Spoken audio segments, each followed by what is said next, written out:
সকালবেলা ঘুম থেকে উঠে অম্বিকা দেবী রান্নাঘরে যান এবং সেখানে এঁটো বাসনের স্তূপ দেখে বলেন, ব্যাস, এই সকাল হলো। এবার থালা বাসন ধুতে রান্না করতে করতে বুড়ো বুড়ো ছেলেদের কাপড় কাচতে কাচতেই আমার দিন পার হচ্ছে। এই বয়সে যেখানে সবাই নাতি নাতনিদেরকে নিয়ে পার্কে বেড়াতে যায়, আমি সেখানে ছাদে দাঁড়িয়ে দাঁড়িয়ে শুধু তাদেরকে দেখি। আমার কপালে আর সুখ লেখা নেই।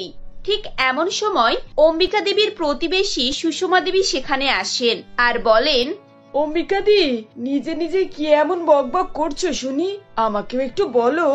কি আর বকবক করব, বাড়িতে একটা মেয়ে বউ কেউ গল্প করার থাকলে তার সঙ্গে গল্প করতাম।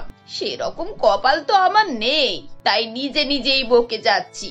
কপালের আর কি আছে? তুমি যদি চাও তাহলে কালকের মধ্যেই তোমার বাড়িতে দুটো বৌমা চলে আসবে। দুটো জোয়ান ছেলের মা তুমি। আজ বললে কালকেই তাদের বিয়ে হয়ে যাবে। শুধু বলছো না এই যা। আরে আমি বলার কে বলতো? ছেলেরা বড় হয়েছে, তাদের জ্ঞান বুদ্ধি হয়েছে। তারা যতক্ষণ না বিয়ে করতে রাজি হচ্ছে, আমি বললে কি আর কিছু হবে? ছাড়ো, ওদের কথা তুমি ছাড়োই। তুমি হাতে করে কি এনেছো শুনি বলো তো?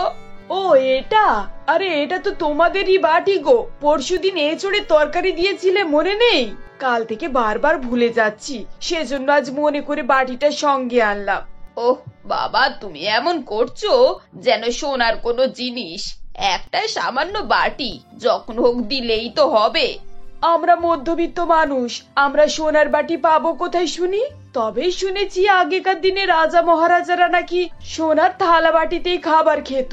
এখন সেই রাজাও নেই আর তাদের থালা বাটিও নেই। তবে তোমরা অনেক বড় লোক, তোমাদের ব্যাপার স্যাপার আলাদা। ওসব রূপকথার গল্প গো। সত্যি সত্যি কি আর অমন হয় নাকি? আমি ওরকম গল্প অনেক শুনেছি, তবে আমার ঠাকুমা বলতো নাকি সত্যি সত্যি রাজারা এরকম থালা বাসন ব্যবহার করত। এখনকার মানুষের অনেক টাকা থাকলেও তারা থালা বাসন কিনে সেই টাকা নষ্ট করে না, বরং অন্যান্য কাজে সেগুলোকে লাগায়। সে যাই হোক, আমরা বাবা মধ্যবিত্ত পরিবার, সাধারণ স্টিলের কাঁসা পেতলের বাটি ঘটি আমাদের কাছে অনেক। আমার বৌমা আবার গরিব ঘরের মেয়ে, সে খুবই যত্ন করে এগুলোকে তুলে রাখে। তা আমি কি বলছি, তুমিও একটা গরিব ঘরের মেয়ে দেখে নিজের বাড়ির বউ করো না গো। এই মেয়েগুলো না খুব ভালো হয়। আমার বৌমার গ্রামে একটা মেয়ে আছে, নাম পূজা, খুব ভালো নাকি। মেয়েটার বাবা গ্রামের কুমোর, মাটির থালা বাসন হাঁড়ি কড়া এসব বানায়। কালকেই বৌমা আমাকে বলছিল আমার ননদের ছেলের জন্য। আমি ভাবলাম আমার ননদ যা মডার্ন, ও আবার এসব গ্রামের মেয়েকে বাড়ির বউ করবে না, তাই তোমাকে বলতে এলাম। আরে সেরকম যদি হয় তাহলে তো আমি এক পায়ে রাজি গো। তোমার বৌমাকে আমি দেখেছি, ভারী লক্ষ্মী মেয়ে। ওর মতো যদি আমি একটা বৌমা পেতাম তাহলে তো আমার চিন্তা সব থেকে দূর হয়ে যেত। তুমি কথা বলে দেখো, তার আগে আমাকে একটা ছবি দিও, আমি বাড়িতে ছবিটা দেখাবো। পরের দিন সুষমা দেবী অম্বিকা দেবীকে পূজার ছবি দিয়ে যান। অম্বিকা দেবী ছবি নিয়ে নিজের স্বামী মদন বাবু এবং বড় ছেলে প্রকাশের সামনে নিয়ে যায়। ওই গো, এই মেয়েটাকে দেখো তো পছন্দ কিনা। শুনেছি খুব ভালো পরিবারের মেয়ে, আমার তো বেশ পছন্দ। এই মেয়েটাকে দেখে একেবারে গ্রামের মেয়ে মনে হচ্ছে। আমাদের ফ্যামিলির সঙ্গে মানিয়ে নিতে পারবে নাকি? আরে মানিয়ে না নেওয়ার কি আছে, আমিও তো গ্রামের মেয়ে ছিলাম। আমি তোমাদের সংসারে এসে মানিয়ে নিতে পারিনি নাকি? এখন আমাকে কেউ দেখে মনে করবে যে আমি গ্রামের মানুষ? তখনকার যুগ আলাদা ছিল, তখন গ্রাম আর শহরের মধ্যে বেশি ফারাক ছিল। এখন দিনকাল পাল্টেছে। আচ্ছা এক কাজ করো, তুমি প্রকাশকে ছবিটা দেখাও, ও যদি রাজি হয় তাহলে আমার কোনো আপত্তি নেই। অম্বিকা দেবী প্রকাশকে ছবিটা দিয়ে পূজার ব্যাপারে সবকিছু বলেন। ছবি দেখে প্রকাশ মনে মনে পূজাকে পছন্দ করে এবং তার মায়ের সামনে বলে, মা, আমার পূজাকে খুব পছন্দ হয়েছে, তুমি চাইলে বিয়ের কথা আগাতে পারো। ছেলের মতামত পেয়ে মায়ের খুশির আর সীমা থাকে না এবং তিনি সুষমা দেবীর কথাবার্তা এগোনোর কথা বলে দেন। এদিকে মদন বাবু অফিসে যান এবং তার পার্টনার সুরজ বাবু তাকে বলেন, আপনি এসেছেন? আমি কিছুক্ষণ ধরে আপনার জন্য অপেক্ষা করছিলাম। আসলে আজকে একটা ইম্পর্টেন্ট কথা বলার জন্য তাড়াতাড়ি অফিসে এসেছি। হ্যাঁ হ্যাঁ নিশ্চয়ই, বলুন কি কথা বলবেন বলুন। আমাদের দিল্লির প্রেসিডেন্টটা ফাইনাল হয়ে গেছে নাকি? হ্যাঁ হ্যাঁ হ্যাঁ, সে ফাইনাল হয়ে যাবে, ওটা নিয়ে চাপ নেই। আসলে আপনাকে যেটা বলতে চেয়েছি সেটা একটু আলাদা ধরনের কথা। আমার মেয়ে শিল্পা আপনার ছোট ছেলেকে পছন্দ করে। আমি চাই আমার মেয়েকে আপনি আপনাদের ঘরের বউ করুন। এই বিয়েতে আপনাদের কি মতামত? আরে আরে, এটা তো খুব ভালো কথা। I am very Impress. আমাদের মধ্যে সম্পর্ক হয়ে গেলে বিজনেসটা আরো ভালোভাবে পাকা হবে। আমি এ ব্যাপারে রাজি। এভাবে মদন বাবু তার বিজনেস পার্টনার সুরজ বাবুর মেয়ে শিল্পার সঙ্গে তার ছোট ছেলের বিয়ের কথা পাকা করে দেন। একই দিনে বড় ছেলে এবং ছোট ছেলের বিয়ে হয়ে যায়। বিয়ের পর দুই ছেলে বৌমাদেরকে নিয়ে বাড়িতে আসে। দুই বৌমার গৃহপ্রবেশ হয়। শাশুড়ির আনন্দে আত্মহারা হয়ে যায় আর বলেন, এসো এসো আমার গৃহলক্ষ্মীরা, ঘরে এসো। আমার ঘরটাকে তোমরা দুই জায়ে ভালোবাসার আন্তরিকতা দিয়ে আলোয় আলোকিত করে দাও। এভাবেই অম্বিকা দেবী দুই বৌমার অনেক আদর করে গৃহপ্রবেশ করান। তাদেরকে বসিয়ে শরবত মিষ্টি এসব খাওয়ান এবং তারপর তাদেরকে বলেন, বৌমা, আজ তোমাদেরকে দিয়ে আর বেশি কিছু করাবো না। মোটামুটি ভাবে সব অনুষ্ঠান শেষ হয়েছে। কাল তোমাদের দুজনের প্রথম রান্নার অনুষ্ঠান। তোমরা দুজনে সকাল সকাল ঘুম থেকে উঠে স্নান করে রেডি হয়ে থেকো। তারপর আমি তোমাদেরকে বলে দেব কাকে কি রান্না করতে হবে। শাশুড়ির কথা শুনে অহংকারী ছোট বৌমা বলে, হ্যাঁ মা, বাড়ির প্রথম রান্নার অনুষ্ঠান সম্পর্কে আমার মা আমাকে বলে দিয়েছে। এই দেখুন, আমার এই ট্রলি ব্যাগে সমস্ত সোনার থালা বাসন হাঁড়ি এসব রাখা আছে। আমি এতেই রান্না করব। এই বলে শিল্পা তার বড় ট্রলি ব্যাগটা খুলে সবার সামনে মেলে দেয়। ট্রলি ব্যাগের মধ্যে খাঁটি সোনার ঝকঝকে থালা বাসন হাঁড়ি এসব দেখে সবার চোখ স্থির হয়ে যায়। এক এক করে আশেপাশের মেয়েরা এসে জড়ো হতে থাকে। এত লোকজন দেখে ছোট বৌমা অহংকার আরো বেড়ে যাচ্ছিল। সে সবাইকে শুনিয়ে শুনিয়ে তার বাবা মার এবং টাকা পয়সার বড়াই করছিল। এসব দেখে অরণ্যা দেবী নামক একটি হিংসুটে প্রতিবেশী বলে, ও বাবা, অম্বিকাদি, তোমার ছোট বৌমা তো দেখ সত্যি সোনার থালা বাসন নিয়ে এসেছে।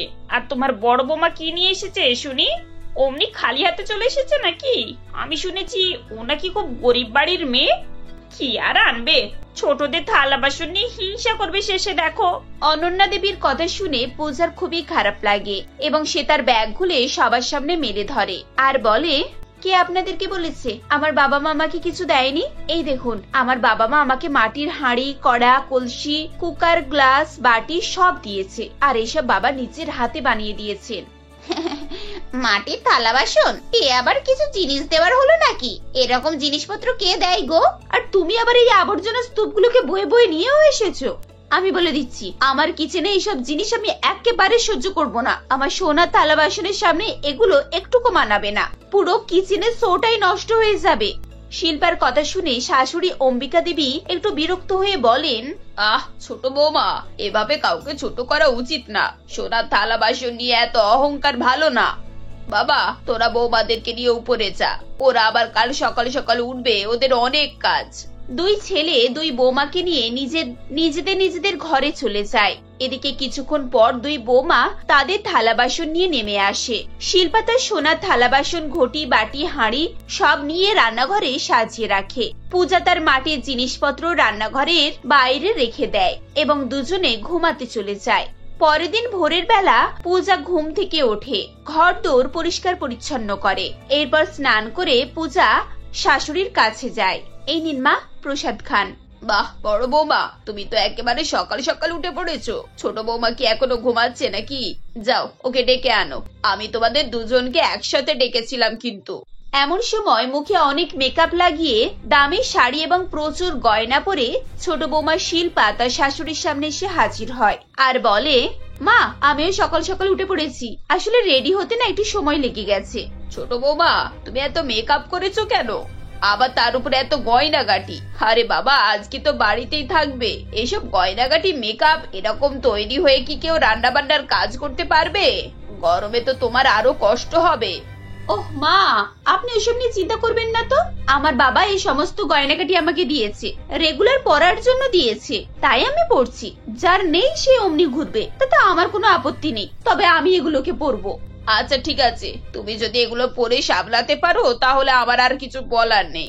যাই হোক, তোমরা দুজনে এই লিস্ট অনুযায়ী খাবার তৈরি করে রেখো। প্রত্যেককে আমি 4টে করে খাবার তৈরি করতে দিয়েছি। সময়ের মধ্যে সবকিছু হয়ে যাবে তো তোমাদের? হ্যাঁ হ্যাঁ, আমার তো সময়ের আগেই সব কমপ্লিট হয়ে যাবে। আচ্ছা আমি রান্না করতে যাচ্ছি, আর ডোন্ট ডিস্টার্ব মি, কারণ আজকের পুরো ফাংশনটা আমি লাইভ করব। এই বলে শিল্পা তার শ্বশুর বাড়ির মডিউলার কিচেনে গিয়ে রান্না বান্না শুরু করে। অন্যদিকে পূজা তার মাটির থালা বাসন নিয়ে চিন্তায় পড়ে যায় এবং শাশুড়িকে বলে, আচ্ছা মা, তাহলে আপনি আমাকে একটু মাটির ব্যবস্থা করে দিতে পারবেন? আমি তাহলে মাটির উনুন বানিয়ে নিতে পারবো। তুমি ছাদে চলে যাও বৌমা, ওখানে ফুলের গাছ লাগানোর জন্য মাটি কেনা রয়েছে, সেই মাটি দিয়ে তুমি এখন কাজ চালিয়ে নাও। শাশুড়ির কথা শুনে পূজা ছাদে যায় এবং কড়া রোদে বসে বসে মাটি দিয়ে উনুন বানায়। রোদে উনুন খানিকটা শুকিয়ে যায়। এরপর সে মাটির হাঁড়ি বসিয়ে রান্না বান্না শুরু করে। নতুন উনুনের গনগনে আগুনে খুব তাড়াতাড়ি রান্না বান্না হয়ে যায়। এদিকে ছোট বৌমা লাইভ ভিডিও এসব করছিল এবং রান্না করছিল। হাই গাইস, আজ আমি তোমাদেরকে আমার বাবা দেওয়া সোনার হাঁড়িতে রান্না করে দেখাবো। সবাই আমার সঙ্গে জয়েন হও প্লিজ। দেখো আমি সোনার হাঁড়িতে কিভাবে রান্না করি। আশা করি আজ এই সোনার হাঁড়িতে রান্না খেয়ে আমার শ্বশুর বাড়ির সবাই আমার ফ্যান হয়ে যাবে। ওহো, তোমাদের সকলের কমেন্ট আসছে। ওয়েট, আমি সবাইকে এক এক করে রিপ্লাই করছি। তারপর লাইভে কমেন্ট পড়তে গিয়ে শিল্পার রান্না পুড়ে যায় এবং গন্ধ বেরোতে শুরু করে। ও মাই গড, এসব কি হয়ে গেল? গাইজ এখন আমি রাখছি, মনে হচ্ছে আমার রান্নাটি একটু পুড়ে গেছে। আমি আবার কিছুক্ষণ পর তোমাদের সঙ্গে লাইভে দেখা করব। শিল্পা তাড়াতাড়ি গ্যাস নিভিয়ে দেয়, কিন্তু ততক্ষণে সমস্ত রান্নায় পোড়া গন্ধ মিশে যায়। রান্না বান্না কমপ্লিট হয়ে বড় বৌমা শ্বশুর বাড়ির সবাইকে বসিয়ে তার হাতের খাবার পরিবেশন করে। এদিকে শিল্পা পোড়া রান্নার কালো অংশ বাদ দিয়ে উপর থেকে খাবার তুলে নিয়ে প্লেটে সাজিয়ে সবার জন্য নিয়ে যায়। টেবিলে দুই ধরনের খাবারে ভরে যায়। একদিকে বড় বৌমার খাবারের সুন্দর গন্ধ যেমন চারিদিকে ছড়িয়ে পড়েছিল, অন্যদিকে ছোট বৌমার রান্নার পোড়া পোড়া গন্ধ বোঝা যাচ্ছিল। শ্বশুর, শাশুড়ি, দেওর, ভাসুর সবাই মিলে খাবার খাওয়া শুরু করে। বড় বউয়ের হাতের রান্না খেয়ে সবাই খুব প্রশংসা করে। বৌমা, তোমার হাতের রান্না তো খুবই সুন্দর হয়েছে।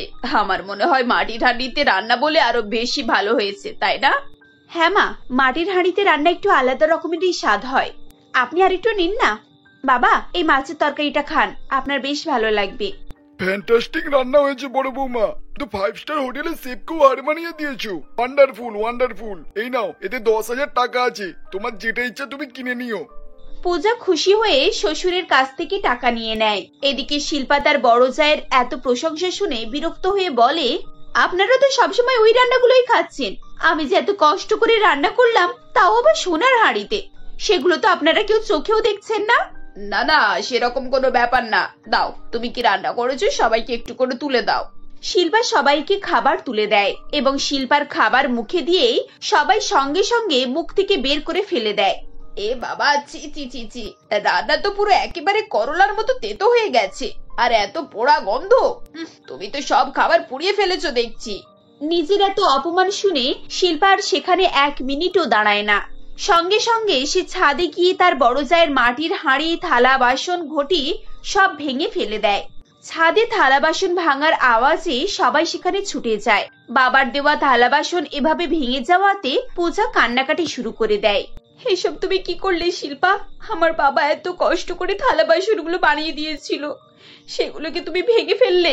এগুলো আমার কাছে সাধারণ মাটির বাসন ছিল না, আমার বাবার ভালোবাসা ছিল। ছোট বৌমার এই আচরণ দেখে শ্বশুর, শাশুড়ি এবং তার স্বামী তাকে খুব বকাবকি করে, যাতে করে শিল্পা সবার সামনে খুবই লজ্জিত হয়। হাত জোড়ো করে তার বড় জায়ের কাছে ক্ষমা চায়। এরপর তারা সবাই মিলে পূজার গ্রামে যায় এবং তার বাবার কাছ থেকে আবার 1 সেট নতুন হাঁড়ি, বাসন সবকিছু নিয়ে আসে। তারপর থেকে বাড়িতে মাটির থালা বাসনেই রান্না হয়। ধীরে ধীরে শিল্পা তার বড় জায়ের সঙ্গে থেকে তার মতো শান্তশিষ্ট এবং নম্র স্বভাবের হয়ে যায় এবং তাদের সংসারে সুখ শান্তি ফিরে আসে।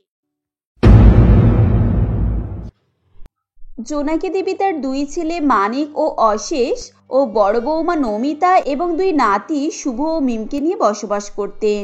তাদের পরিবার বেশ ধনী ছিল। অশেষের বিয়ের বয়স হয়ে গিয়েছিল, সেজন্য জোনাকি দেবী বেশ কয়েকটি মেয়ের ছবি নিয়ে আসেন এবং অশেষকে বলেন, বাবা দেখ তো, এদের মধ্যে কোনো মেয়েকে তোর পছন্দ কিনা। মা, তুমি আবার ওইসব মেয়েদের ছবি এনেছো? কতবার তোমাকে বলেছি, আজকালকার এই যে ফ্যাশন করা, একগাদা মেকআপ করা মেয়েদের আমার একটুকু ভালো লাগে না। দেখ বাবা, আমার বয়স হয়েছে, আর আজকালকার মেয়েরা একটু সাজগোজ পছন্দ করে, এতে খারাপ কি আছে বলতো? এখন তোর জন্য আমি সীতার মতো মেয়ে কোথায় পাই? মেয়ে না পাওয়া গেলে বিয়ে করব না, সোজা কথা। তবে এইসব ন্যাকা মেয়েদের আমি বিয়ে করতে পারবো না। আজ আমার বন্ধু রতনের বিয়ে, আমি ওখানে যাব। আমার জন্য রাত্রে রান্না করতে হবে না। হ্যাঁ, তুই তোর বন্ধুদের বিয়েতেই শুধু যা, নিজের বিয়ে শাদীর কোনো চিন্তা তোকে আর করতে হবে না। এভাবেই জোনাকি দেবী অশেষকে কথা শোনাতে থাকেন। জোনাকি দেবীর কথার কোনো উত্তর না দিয়ে অশেষ তার বন্ধুর বিয়ের উদ্দেশ্যে রওনা দেয়। বিয়ে বাড়িতে গিয়ে পূজা নামে একটি শ্যামলা বর্ণের মেয়ের সঙ্গে তার আলাপ হয়।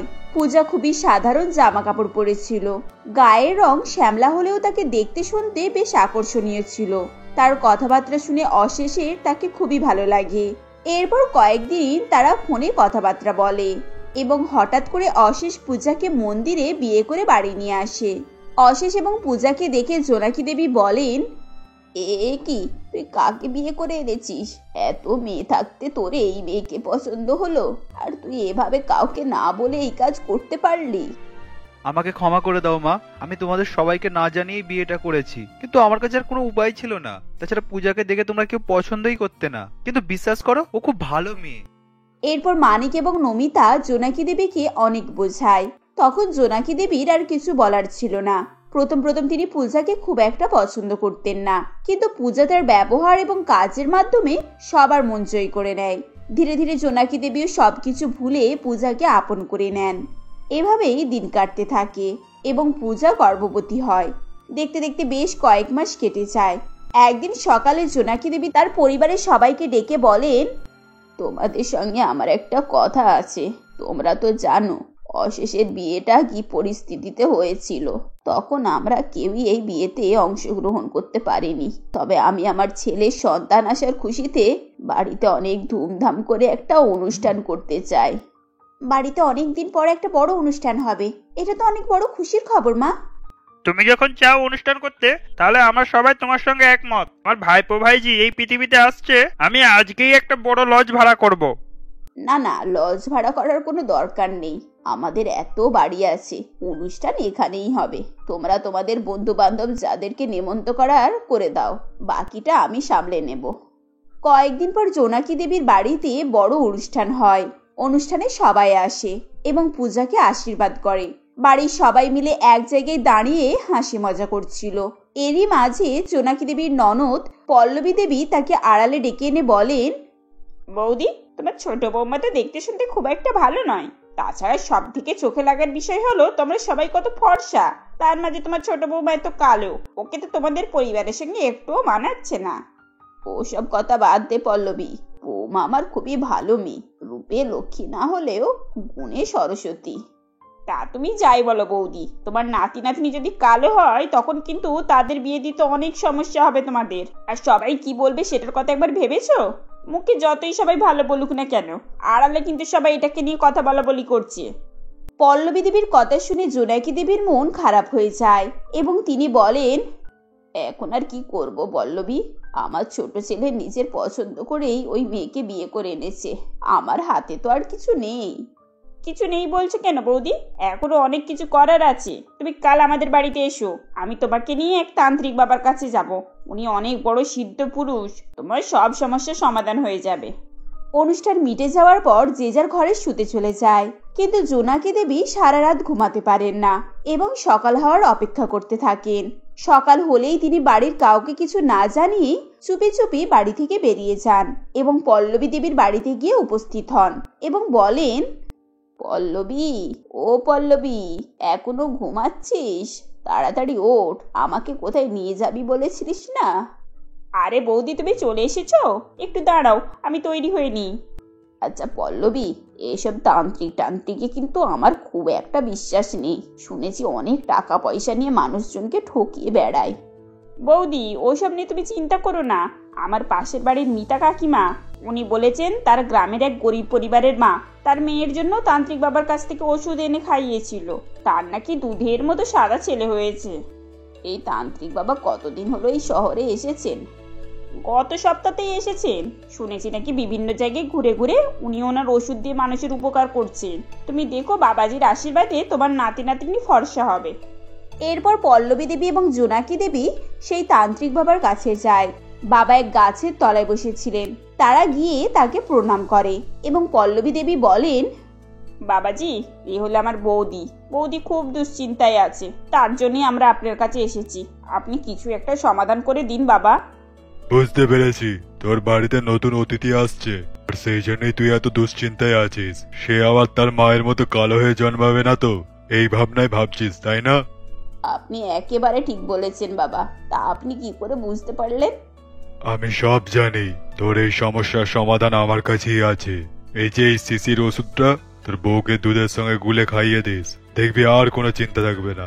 আর হ্যাঁ, প্রণামী স্বরূপ 10,001 টাকা আমার এই ঝোলায় রেখে দিয়ে যা। বাচ্চা হওয়ার পর যা খুশি হয়ে দিবি তাই নেবো। বাবার কথা শুনে জোনাকি দেবী খুবই খুশি হয়ে যান এবং 10,001 টাকা তার ঝোলাই দিয়ে সেখান থেকে চলে আসেন।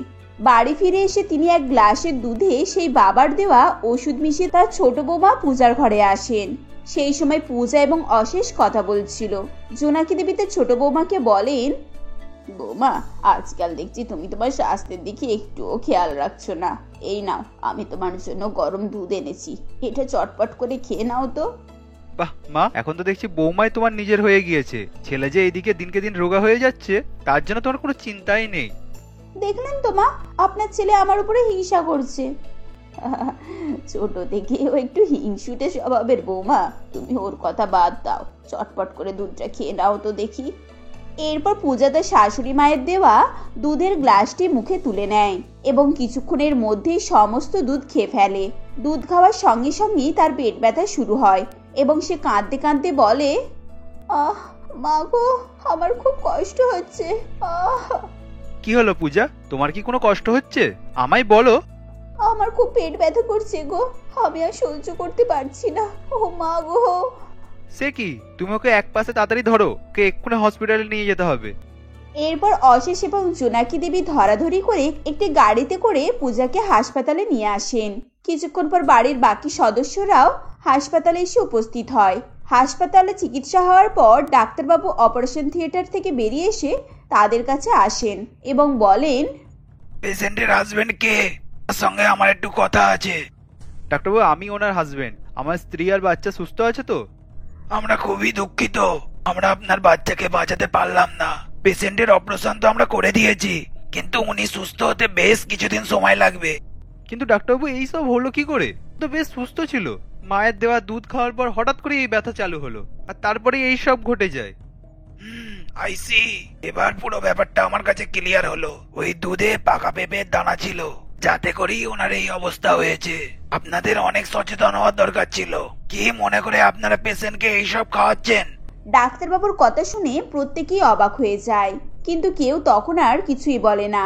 এক সপ্তাহ পর অশেষ পূজাকে হসপিটাল থেকে বাড়ি নিয়ে আসে এবং সবার সামনে পূজাকে বলে, পূজা, আমি আমার অফিসের সামনে একটা ফ্ল্যাট দেখে এসেছি। তোমার জামা কাপড় এবং অন্যান্য যে সমস্ত জিনিসপত্র আছে সব গুছিয়ে নাও, আজকে আমরা এই বাড়ি ছেড়ে চলে যাব।